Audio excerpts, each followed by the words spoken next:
क्या आपने कभी सोचा है कि जिस माता पार्वती को संसार करुणा, सौम्यता और प्रेम का प्रतीक मानता है, वहीं पार्वती एक दिन मां काली के रौद्र और प्रचंड रूप में कैसे प्रकट हुईं?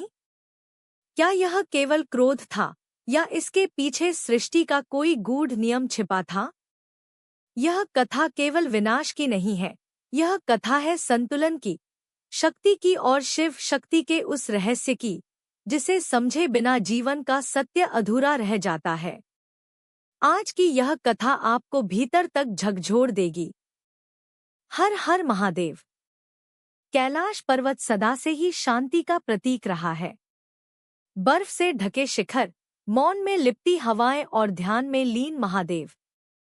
माता पार्वती कैलाश पर शिव के साथ निवास करती थी, जहां प्रेम शब्दों का मोहताज नहीं था। शिव मौन में सब कहते थे और पार्वती उनके मौन को समझ लेती थी।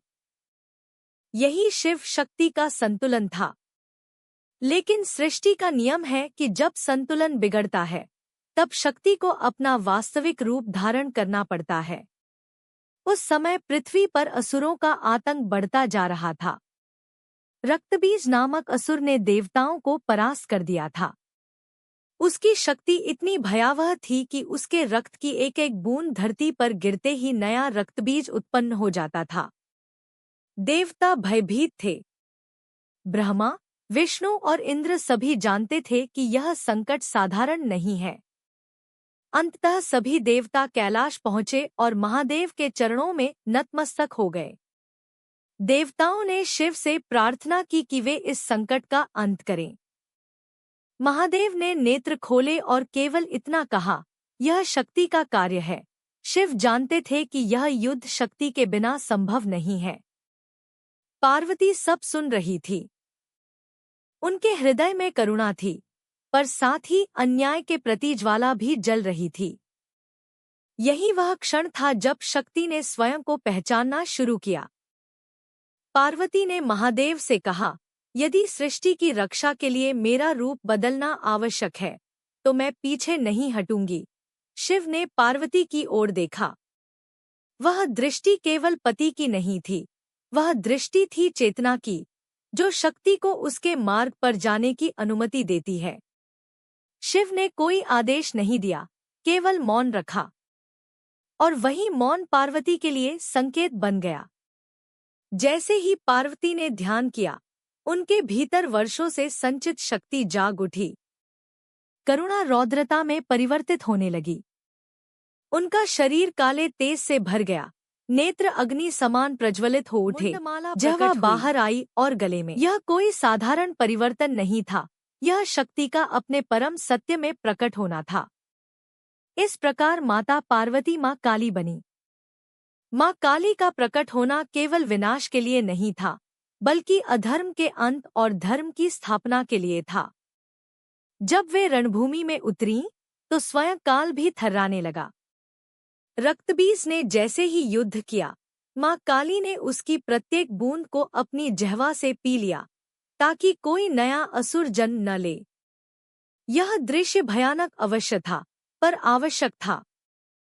परंतु जब युद्ध समाप्त हुआ, तब भी मां काली का रौद्र रूप शांत नहीं हुआ। उनकी ऊर्जा इतनी प्रबल थी कि सृष्टि संतुलन खोने लगी। देवता भयभीत हो गए। अब वही शक्ति, जिसने रक्षा की थी, यदि शांत न हुई तो सृष्टि नष्ट हो सकती थी। देवताओं ने पुनः महादेव की ओर देखा। तभी शिव स्वयं आगे आए। उन्होंने कोई शस्त्र नहीं उठाया, कोई मंत्र नहीं पढ़ा। वे सीधे मां काली के मार्ग में लेट गए। जैसे ही मां काली का चरण शिव के वक्ष पर पड़ा, उन्हें स्मरण हुआ, यह शिव है, यह चेतना है। उसी क्षण उनका रौद्र रूप शांत हुआ, जिह्वा भीतर चली गई और आंखों में करुणा लौट आई। यही वह क्षण था जब सृष्टि ने देखा कि शक्ति को दिशा देने के लिए शिव आवश्यक है, और शिव को क्रियाशील बनाने के लिए शक्ति। न शिव शक्ति के बिना पूर्ण है, न शक्ति शिव के बिना संतुलित। इस कथा का गूढ़ अर्थ यही है कि जब अन्याय बढ़ता है, तब करुणा भी रौद्र बन जाती है। माँ काली कोई क्रोध का प्रतीक नहीं, बल्कि न्याय का अंतिम रूप है। पार्वती का काली बनना यह सिखाता है कि प्रेम का अर्थ कमजोरी नहीं होता। आवश्यकता पड़ने पर वही प्रेम संसार की सबसे प्रचंड शक्ति बन सकता है। आज भी जब भक्त माँ काली का स्मरण करता है, वह केवल भय नहीं, बल्कि साहस, सुरक्षा और आत्मबल की प्रार्थना करता है। और जब शिव उनका मार्ग रोकते हैं, तो वह सिखाते हैं कि शक्ति को चेतना की आवश्यकता होती है। यही शिव शक्ति का रहस्य है। यही जीवन का संतुलन है। यही कारण है कि शिव ने पार्वती को मां काली बनाया, क्योंकि समय की यही मांग थी और यही सृष्टि का धर्म। मां काली के शांत होते ही कैलाश पर एक गहन निस्तब्धता छा गई। यह मौन साधारण नहीं था, यह वह मौन था जिसमें सृष्टि स्वयं अपनी सांसें गिनती है। देवताओं के हृदयों से भय उतरने लगा, पर उनकी आंखों में आदर और विस्मय और गहरा हो गया। पार्वती ने पूछा, यदि शक्ति इतनी प्रबल है, तो उसे सीमा की आवश्यकता क्यों? शिव ने उत्तर दिया, सीमा के बिना शक्ति दिशाहीन हो जाती है, और दिशा के बिना गति विनाश बन जाती है। यह कहते हुए शिव ने अपनी छाती पर हाथ रखा, वह स्थान जहां काली का चरण पड़ा था। वह क्षण केवल शांति का नहीं, संतुलन का था। कैलाश पर ऋषियों का आगमन हुआ। उन्होंने मंत्रोच्चार किया, पर शिव ने उन्हें रोका। मंत्र तब तक अपूर्ण है, जब तक अनुभव न हो। ऋषियों ने देखा कि पार्वती अब केवल देवी नहीं, शिक्षिका है। उन्होंने शक्ति के 3 रूप बताए, सौम्य, पालन, उग्र, रक्षा, और रौद्र, न्याय। काली तीसरा रूप है, जहां न्याय में विलंब अधर्म बन जाता है। इसी बीच समय ने अपना चक्र घुमाया। युग बदले, कथाएं बदली, पर काली का संदेश वही रहा। मां काली का स्मरण केवल भय के लिए नहीं, साहस के लिए है, अपने भीतर के अंधकार से भिड़ने का साहस। शिव ने सिखाया कि जो अपने भीतर की काली को पहचान ले, वही बाहरी अराजकता से मुक्त होता है। पार्वती ने एकांत में ध्यान किया। उन्होंने अपने भीतर देखा, करुणा और रौद्रता का सहअस्तित्व। उन्होंने जाना कि काली बनने का अर्थ सौम्यता त्यागना नहीं, बल्कि समय आने पर उसे पीछे रखना है। यही संतुलन स्त्री शक्ति का सत्य है, कोमलता के साथ अडिगता। शिव ने कैलाश पर घोषणा की, जहां जहां अन्याय होगा, वहां शक्ति स्मरण के रूप में प्रकट होगी।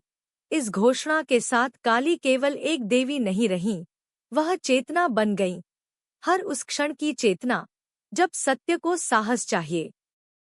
यहीं से यह कथा आगे बढ़ती है, जहां मनुष्य अपने भीतर की काली से परिचित होता है और शिव की चेतना से उसे दिशा देता है। जब पार्वती का रूप काली बना, तब यह केवल क्रोध का विस्फोट नहीं था, यह उस शक्ति का प्राकट्य था जो सृष्टि को चलाती है। काली का प्रत्येक श्वास ब्रह्मांड की गति था, और प्रत्येक दृष्टि सृष्टि और संहार दोनों का संकेत। देवता कांप उठे, असुर भय से भाग खड़े हुए, और पृथ्वी स्वयं शांत होने की प्रार्थना करने लगी। यह वही क्षण था जब शिव ने समझा, यदि शक्ति को संतुलन न मिला, तो सृष्टि स्वयं अपने भार से टूट जाएगी। शिव तब काली के मार्ग में लेट गए। यह अहंकार नहीं था, यह समर्पण था। जैसे ही मां काली का चरण शिव के वक्ष पर पड़ा, उन्हें बोध हुआ, क्रोध नहीं, करुणा ही शक्ति की अंतिम अवस्था है। काली की जिह्वा बाहर आई, नेत्रों से अश्रु बहे, और वही क्षण था जब काली फिर से पार्वती बनी। यह परिवर्तन सिखाता है कि शक्ति का लक्ष्य विनाश नहीं, बल्कि धर्म की स्थापना है। शिव और पार्वती का यह मिलन केवल पति पत्नी का नहीं था, यह चेतना और ऊर्जा का मिलन था। शिव बिना शक्ति के शव हैं, और शक्ति बिना शिव के दिशाहीन। मां काली का रूप हमें यह बताता है कि जब अन्याय बढ़े, तब शांत रहना भी पाप बन जाता है, परंतु जब अन्याय मिट जाए, तब करुणा ही सबसे बड़ा धर्म है। यह कथा केवल पुराणों की नहीं है। यह हमारे भीतर छिपी उस शक्ति की कथा है जो सही समय पर जागती है।